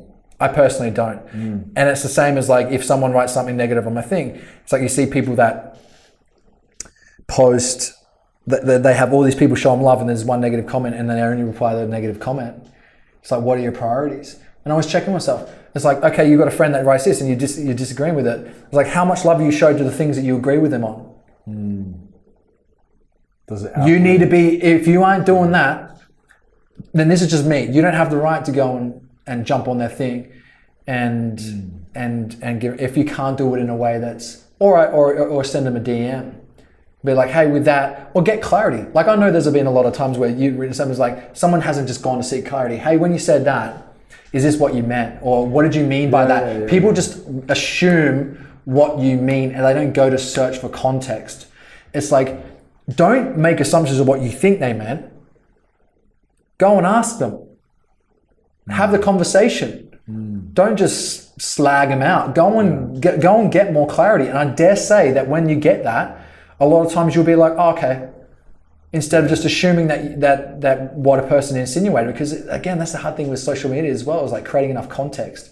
Yeah. Even having a conversation like this, it's like as much as, you know, I like it to be received as, you know, somewhat objective and open-minded, as a lot of times people are going to read in between the lines and going to assume whatever they think I mean. I've seen it so many times with other people. And it's just almost impossible not to, and you're just going to get that. But for me personally, my standard is that if I can't be effective and do it in a way where I can ask questions, or I'm intrigued by it, or I can go to work to understand, and I'm just having an emotional reaction where I'm not effective and I'm not healthy in the way that I go about it, I have to have enough in me to go and take a breath in, and hold off. Because again, I check my intention. What's my intention? I don't want to make this person feel like shit. I don't want to make them feel like they're wrong. And there's been things that I'm so vehemently against, I can't tell you. And maybe I do go and reply to it when I'm able to go and do it in a way where I feel like it's effective, that we can progress this forward, or I can have the ability to potentially influence this person to see another side, to change their tone. The challenge, yeah. To change, what do I want? Do I want to have more people not getting on board with the way that no. So you have to check yourself at the door. And I don't think a lot of people do that, right? So again, like if you're someone out there that wants to influence, it's like you have to check yourself at the door when you're looking to go and do something that you influence. Like influencing ain't fucking selling another bikini online. It's not. I'm an influencer. What? You get people to buy shit? No. It's like, how do you get people to choose for themselves something different? That is a skill. That is hard to do. That takes a lot. It takes a lot of learning. It takes a lot of being in difficult conversations to learn where you went wrong. And it's not even about trying to win. It's like deciding at the beginning of it, we gain extra understanding. That is the main priority. Yeah. And it's like, but again, when you haven't done a lot, you haven't become aware of your like all your little triggers and worked on and healed it. It's like it's tough. And I get anyone that's just always constantly triggered and commenting back. Yeah. I get it. Certain things it's going to be super tough, and you're going to respond by the place, and you have the right to look back on that and change your tone, and you have the right to be able to go, you know what, I could have handled that better. It's all part of the learning experience. You should be allowed to redeem yourself or get to grow and to get better and to change your tone on things. Yeah. You know? Absolutely. Yeah. There you go. Wow. Man, what a loaded episode. Yeah. Lucky we don't have show notes on this one. Transcribe the whole episode. I think we almost probably beat Joe Rogan's runtime per episode. I think we're probably out to nearly 2 hours. Oh, yeah. It's good. Awesome, man. Well, appreciate it. Dude, that was Thank you for awesome. having me on. Love it. Hey, hope you guys got some value from this, and just really look at like what are the things you can take and apply to your own life based off what stood out to you. We're not expecting you to take everything, but maybe there's 2 or 3 things you're like, yeah, I'm gonna look into that myself. Yeah, cherry pick. That's it. how I've gotten to all my opinions. I've never blindly followed any one person 100% of what they thought. Yeah. Cherry picked. Yeah. You know, and you can see that in our relationship. We don't agree on everything. Yeah. It's true. All right. Thanks for tuning in. Thank you. Ciao.